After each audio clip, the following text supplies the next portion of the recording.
Hey, there's always big talk these days, or most days, all days, about writing fast. Like, man, I only wrote that in 30 minutes, or man, I heard he wrote that song in like an hour.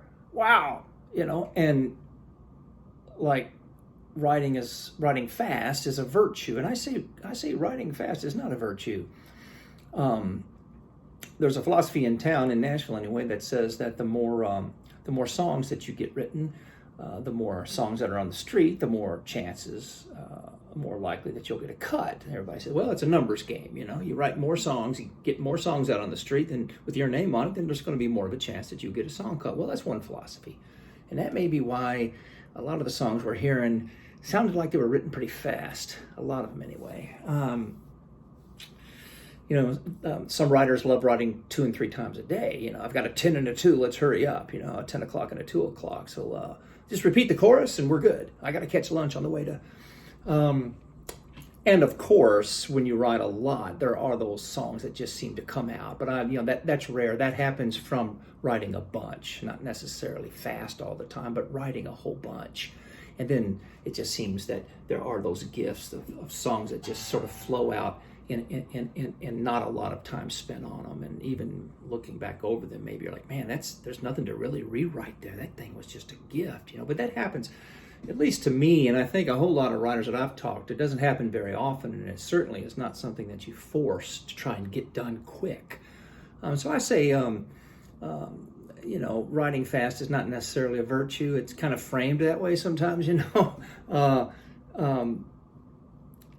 And again, I guess sometimes it's easier to write fast, to get more songs written in a day or a week or what have you, if you're plugging your songwriting into a template, a conventional template, like a country song, which I love. Country song, there's certain parameters that you stay within. It's a certain template that you plug new information in, new chords, new melodies, but definitely a roadmap that's been traveled over and over again. And again, I talk about that limitation being a good thing, but and I think it does make it easier to write fast when you're writing within a conceived template, rather than let's just see where this goes,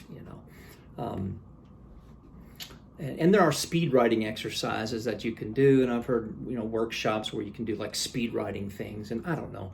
I guess it gets you off your butt and gets you writing more than anything. But and of course, if you're paying to co-write, which I gave a hotly contested little video a week or two back.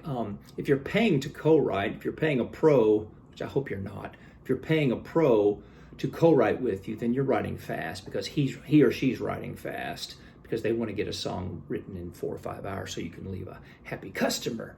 So that definitely is an advantage to writing fast, at least for some people it is. And there are great songwriters who almost it's legendary that they only write like 5 or 6 songs a year. Hugh Prestwood, whether it's true or not, I think it is. I always heard that Hugh, who is one of my favorite songwriters ever, and probably most people in this town will point to Hugh Prestwood as being, one of those guys, the Mount Rushmore of songwriters in Nashville over the years. He spends a lot of time on songs.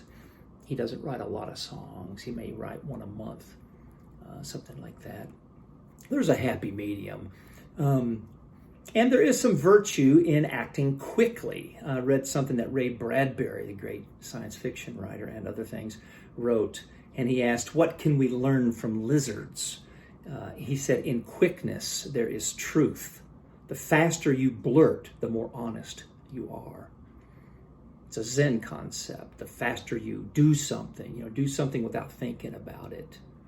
Act. Don't think about it too long. Don't conceptualize it so much as act. Well, that comes from a lot of practice. Whatever the act is comes from a wellspring of years and years of practice that allows that no mind to happen. And one of the things that you always want to be aware too, that when you're blurting something out and an idea or a thought is coming to you quickly, you always want to remember to write that sucker down or have a tape recorder going, because I always remember what Emerson said, one of my favorite philosophers, and I keep a thing on my desk to remind me. He said, "The glass shakes, the wine is spilled." The glass shakes, the wine is spilled. Wine being a metaphor for the muse, for inspiration. Bacchus for inspiration. So, in other words, you don't get too excited about a brilliant line that you blurted out. Don't get too excited. Just make sure you write it down before it gets away, because how many times have we faced that? You're like, oh, you say a great line. So I said, oh man, that's great. And now you're bragging about, oh man, that's killer. That's the line we've been waiting for. Wait a minute, what'd you say? No, hold on. No, what? Hold on. Did you record that? Oops. The glass shakes because you're so excited. Oh, the wine is spilled. It's a nice analogy. That's nice to think about that when you're faced with that situation. So don't let yourself be there. Make sure that you just kind of slowly go, yes, that was quite genius. Let me just write that down real fast. Or make sure you have a recorder going on, because those things can get away and they're gone.